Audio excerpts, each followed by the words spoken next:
Hello and welcome to Panorama, reaching you from our network studios here in Maiduguri. On today's package of the program, federal government directs immediate relocation of Chief of Army Staff and his Air Force counterpart to Maiduguri. Acting President Yemi Osinbajo inaugurates largest fertilizer plant in West Africa, assures government support to private sector development.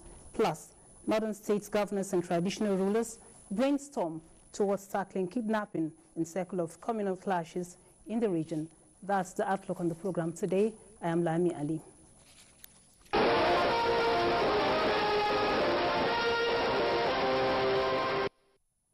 The federal government has directed the immediate relocation of the Chief of Army Staff, Lieutenant General Tukur Yusuf Buratai, and his Air Force counterpart, Air Marshal Sadiq Abubakar, to Maiduguri, towards ending renewed hostilities by Boko Haram insurgents. The Minister of Defense, Mansour Dan Ali, announced this after an emergency meeting convened by the acting president, Yemi Osinbajo, and the service chiefs.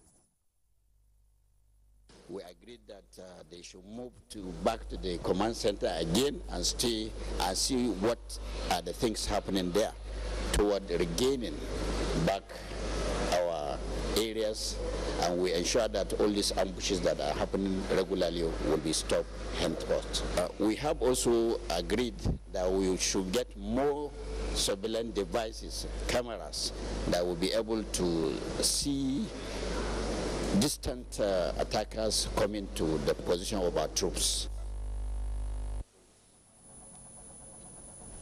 State House correspondent Adamu Sambu reports that Boko Haram recently carried out several attacks on both military and civil populace in Borno State, with a disturbing number of casualties. Towards the realization of the Buhari administration's program of job creation, acting President Yemi Osinbajo says government will remain committed to supporting the private sector to maximize potentials of their assets. He stated this while presenting discharge certificates to the management of the Indorama LMF fertilizer and chemical plant in Port Harcourt, which disengages it from operating as a public-private enterprise. State House correspondent Jide Onifade has the details. It is a shining example of what the federal government is aiming at with its Presidential Enabling Business Environment Program, which centers on the ease of doing business in the country. The kind of economic growth and prosperity that we're aiming for cannot happen without private capital. And that private capital cannot be unlocked without reforming the business environment, by removing obstacles and roadblocks to investment and to business operations. The discharge certificate being handed over to the management of Indorama NMF fertilizer and chemicals plant by the acting president indicates the National Council on Parole of Public Enterprise over the operations of the company. So it's a perfect example of the kind of thing that we're talking about. And as far as the federal government is concerned, we believe that the private sector must lead to development. Our business is to enable them. Our business is to clear the hurdles, clear the obstacles, so that they can do what they do best, create prosperity and jobs. We are going to provide enabling environment, a conducive environment that will attract investors. When they come to invest, our people get employment. The company, which has been operating under the public-private partnership since 2006 as NMA Petrochemical Company, is now a purely private business. Whatever federal government takes an initiative, it definitely gives a direction both to the nation and its people. And that's what has given us a direction and confidence also to align with Nigerian government's initiative in making Nigeria a food productive nation. Mr. Sonel, tell me, like, how many bags do you produce or bags here in a day? 4,000 metric ton urea we make, and we produce in bags for domestic loading and some loose packing for jetty, for ship loading. Now, this is a presidential initiative, an intervention project in the fertilizer industry, and it is good news for Nigerian farmers and for Nigeria. In NMA Port Harcourt, it's Jide Onifade, NT News. A bill to provide for a framework relating to petroleum producing host community participation and for other related matters has passed second reading. National Assembly correspondent Waziri Zayanu reports that the bill seeks to curb the restiveness in the Niger Delta by assuaging fears of the petroleum host communities. Sponsored by Senator Kabiru Garba Marafa, the bill also seeks to provide veritable regime of compensation directly to the petroleum host communities to enable them develop local infrastructure, access health care, and cope with devastated environment. This bill, when enacted into law, will create the much desired harmony and partnership among the various stakeholders in the petroleum operations process. Over the years, government has attempted to address the issue by providing various forms of palliatives to the host communities, but this has always fallen short of the expectations of the people. When we passed the PIG governance bill, we made a commitment here that the host community bill will follow very quickly behind you. We're already behind in time, and I think it's in the spirit of that we've brought this here today. The Senate also considered the report of the Committee on Education, Primary and Secondary on the compulsory universal basic education presented by Senator Aliu Magataka Dawamaku, Sokoto North. The proposed amendment in the present, my dear colleagues, were aggregated on the other needs that will allow the right compulsory free and universal basic education to the Nigerian child up to senior secondary school. The Free Universal Basic Education Act 2004 and other related matters 2017 is ready third time passed. In the meantime, the Senate has adjourned for its annual long recess to resume on the 19th of September 2017. From the National Assembly, Waziri Zayanu, NTA News. In the meantime, the House of Representatives has concluded voting on all the bills seeking to amend the 1999 Constitution. Among the bills passed were the bill seeking to provide for local government autonomy and that of independent candidature, as well as the bill on immunity for members of the legislature and the reduction in the age qualification for political officers in Nigeria. National Assembly correspondent Ignatius Nko has more. The impressive turnout of members at Thursday's plenary was an indication that the legislators are set for a serious legislative business. Voting on the Constitution Amendment bills commenced with the passage of the bill seeking the expansion of the Council of States to include former presiding officers of the National Assembly. A total of 285 votes against 7 saw the passage of the Local Government Autonomy Bill, as the bill also seeking for financial autonomy for state legislature was also passed. For those of us who believe in true restructuring, this is where restructuring actually starts. We believe that this will empower people at the local level, if local governments are autonomous in this country. We are all aware that the National Assembly, for example, is on first-line charge, and we want the state legislature to be on first-line charge. The bill seeking to provide time frame for which the president or governors shall forward names and portfolios of ministerial and commissioners appointees to the Senate and state assemblies within 30 days of taking oath of office, as well as 30% affirmative action for women, was also passed by the House.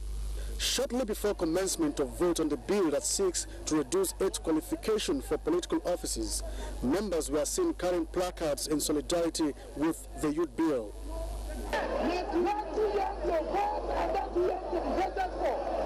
This is payback time for those young men and women who worked tirelessly for us during our election. Thereafter, the bill was passed with 261 votes against 23. The bill on devolution of powers to the state was voted by members. It was rejected by the Senate. The bill on citizenship and indigenship, which seeks to empower married women to take up the indigenship of the state of origin of their husbands, and a bill seeking to create new states, were rejected. Also, the bill that seeks to delete the State Independent Electoral Commission from the Constitution was also rejected. With the conclusion of voting on the bills, the next stage is for National Assembly to transmit them to all the state houses of assembly for their approval before onward transmission to the President for assent. The House has adjourned to Tuesday, 19th of September 2017 to observe its annual recess. From the National Assembly, Ignatius Nkwo, NTA News. The Minister of State Petroleum Resources, Ibe Kachuku, has condemned the terror attack on oil exploration workers and security operatives between Magumiri and Gubiyo local government areas of Borno State, where lives were lost. The minister said it is unfortunate that the attack occurred when the team had concluded mapping and geological survey in the Nigerian side of the Lake Chad Basin and was returning to Maiduguri, the Borno State capital. Lydia Sampson has the details. The government's aspiration to grow the country's crude oil reserve base of over 37 billion barrels. The NNPC resumed exploration activities in the inland sedimentary basins in Borno State. These activities took place in Gubiyo, Magmiri, Kuka, Abadam, Guzamala, and Mabar. This exercise was embarked upon based on security advice following the successful degrading of the Boko Haram insurgents in the northeast. I'm sure that in the next couple of days, the military authorities will give us a lot more specifics in terms of the number of casualties, and we'll begin to make contacts with their respective families to support them in these very difficult times. Meanwhile, the National Union of Petroleum and Natural Gas Workers, NUPENG, has given a 2-week ultimatum to the federal government to intervene in pressing on the Asset Management Corporation of Nigeria, AMCON, to pay benefits of oil and gas workers inherited when it took over the assets and liabilities of oil companies. The NUPENG president gave the ultimatum in Abuja. That within 2 weeks of not addressing these issues, the NUPENG will withdraw her services into Abuja. NUPENG president, who spoke on the state of the nation, decried redundancy in the oil and gas sector following the shutting down of international oil companies.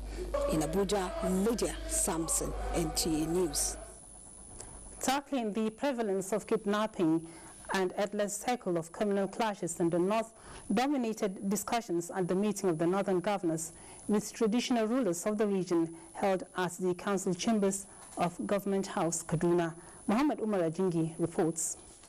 The northern political and traditional rulers arriving for the regular meeting to brainstorm on critical issues affecting the region.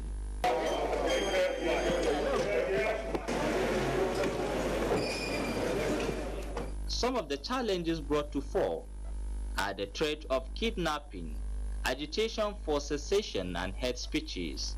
Katsina State Governor Aminu Bello Masari, who stood in for the Northern Governors Forum chairman, said the 19 northern states must join hands to end the spread of violence in the region. Alarmingly, following standard of public education system and the sectarian violence, needless to say, we must wear our thinking caps to find immediate and lasting solutions to these teething problems. The state must vigorously reclaim its prerogatives as the guarantor of security. Robust actions in the security sector must be undertaken quickly.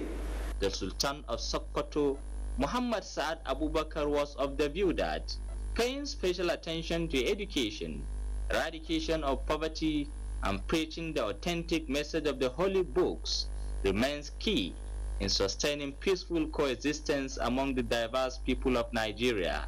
We are not short of solutions or other recommendations to solve our problems. But what we are short of, all of us, is sincerity of purpose, commitment to really do what we say publicly and openly. The 19 northern state governors will continue the meeting tomorrow. In Kaduna, I am Muhammad Umar Ajingi, NTA News. And back here in Borno, the state government has commenced construction of a perimeter fence at the University of Maiduguri. Commissioner of Works and Transport, Adam Mulawan, disclosed that 20 million naira has been earmarked for the project. Yamuna Garba reports. It could be recalled that 5 unions of University of Maiduguri had earlier given the federal government the construction of a perimeter fence as one of the conditions for the reopening of the university for 2017-2018 session as a result of incessant suicide bomb attacks on the institution. The perimeter fence project embarked upon by Borno State government is part of measures to further secure the university from any suicide bomb attacks. The construction work will cover 10.8 kilometers and is expected to be completed in the next 2 months. We are going to do it in phases. The first phase, we are going to do it because we want to look at the critical areas where there is very porous. So we are right now starting at the Dalori. Behind me is the Dalori camp. Then the Federal Training Center, it will come up to that loop around the Federal Training Center. Then from there, it will now go in eastward into the hinterland of the campus. Then we will be able to achieve about nearly 7 kilometers out of the 10.3, because these are the critical. Our main objective is to protect, is to start securing the critical and the vulnerable locations where the insurgency can have access into the campus.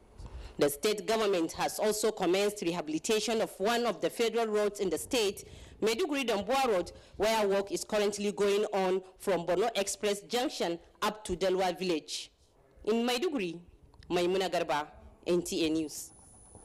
Joining me now in the studio to discuss this and other security matters is the Chief Superintendent of Police, Borno State Police Command, Ahmed Mohammed Bello.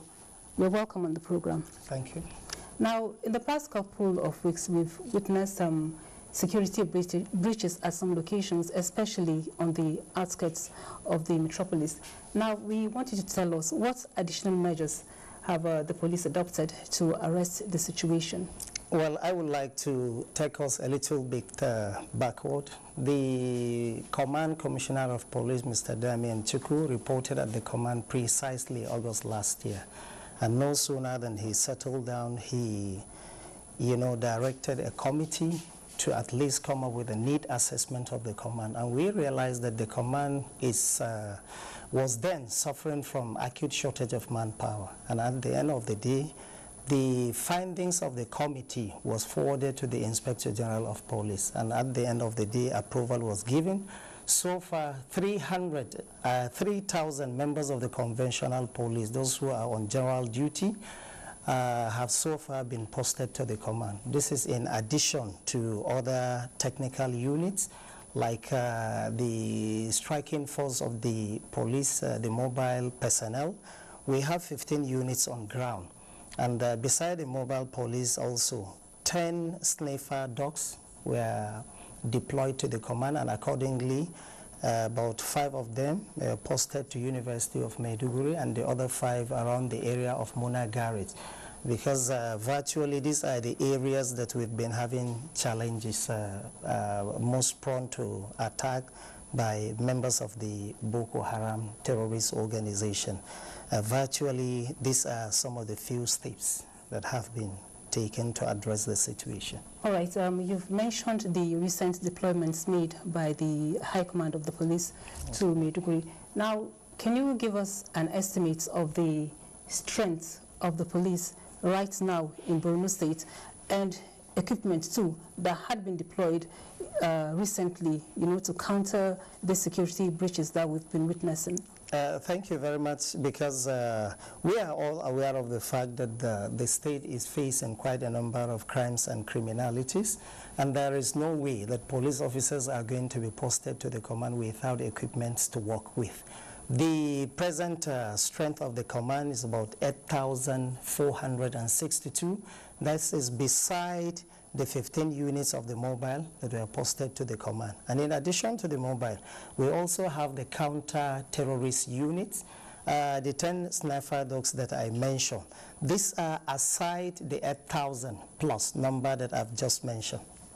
What about equipment? Well, we talked about the posting of the counter-terrorist unit. We talked about the posting of the mobile police. And everybody knows this personnel belong to the strike unit of the force. They move along with their equipment. Police officers are not going to be posted to an area that is prone to crimes and criminalities like ours here without them coming with their equipment. About so far, we have received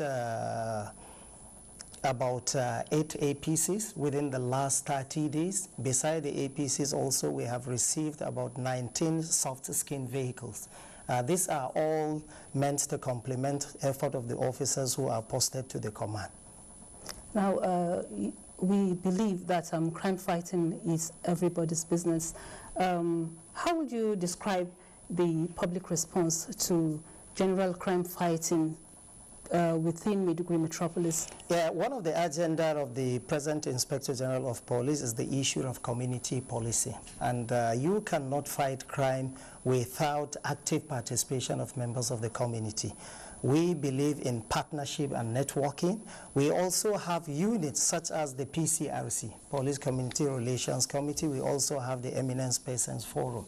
And through that informations, come from members of the society. I just want to correct this scenario because many feel that members of the society provide the security personnel with intelligence. But what they give us is information, and information is subjected to a number of processes for it to be qualified as an intelligence.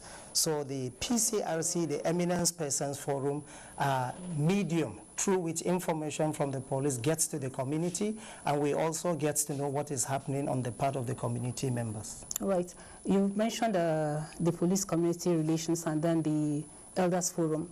Now, we know that sometimes some of the attacks that we have are in collusion with residents of the areas where such breaches occur. What suggestion or what advice do you have for such people so that we can stop having such security challenges? Well, we have embarked on a number of sensitization campaigns. We have organized seminars and workshops, and all our strategic partners were invited for the seminar. We brainstorm, we cross-fertilize our ideas in order to come up with best ways of countering the effort of the insurgents. This is beside involvement of religious leaders who make it a subject of sermon and preaching to members of the public. We have also partnered with members of the media because the Northeast is virtually a radio-loving region. And for that reason, we have taken into consideration the importance of us partnering with the press to ensure that, the necessary measures that needs to be put in place presented to members of the public for compliance. Thank you very much, sir. You're welcome. I've been speaking with Ahmed Mohammed Bello, the Chief Superintendent of Police, Borno State Police Command, who has given us information on recent efforts by the command here in Maiduguri to curb security breaches in the metropolis. Moving on now, Borno State Deputy Governor Usman Mamandurkwa has expressed happiness over the return of business and farming activities in Buratai town of the local government area. This was during the inspection of ongoing reconstruction and renovation of houses destroyed by insurgents. Abubakar Muhammad Musa has the details. Buratai town in the local government area of Borno State, which was attacked and destroyed by the Boko Haram terrorists more than 6 times in the 8 years of insurgency, is now gradually bouncing back to life with the reconstruction of houses completed in some areas, while in other areas it is still going on. Most of the people of the area have returned, going about their normal businesses and farming activities. While assessing the reconstruction work, Borno State Deputy Governor Usman Mamandurkwa has commended the effort of the Presidential Committee on Northeast Initiative and the Nigerian military for this feat. In her local government area, the returnees were given building materials and relief packages in an effort towards expediting the resettlement process, as most of them are eager to engage in farming for what is left of the rainy season. Usman Mamandurkwa urged the returnees to go about their businesses and farming activities in peace and commended the progress achieved so far in the rebuilding process. In Maiduguri, Abubakar Muhammad Musa, NT News. And that's the size of our package for today. We thank you for watching and enjoy the rest of our programs.